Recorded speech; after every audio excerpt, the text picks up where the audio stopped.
Karimnagar municipal కార్మికులను తక్షణమే permanent చేయాలని డిమాండ్ చేస్తూ Telangana municipal workers and employees union CITU ఆధ్వర్యంలో జిల్లా కలెక్టరేట్ ఎదుట ధర్నా నిర్వహించారు.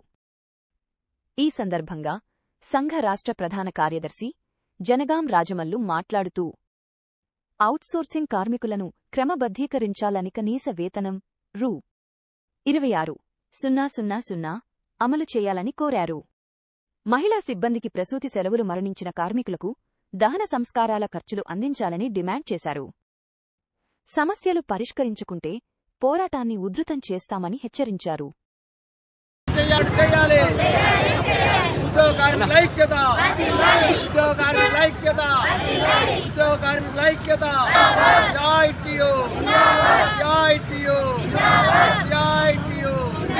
రాష్ట్ర ప్రభుత్వ పరిధిలోని సమస్యలు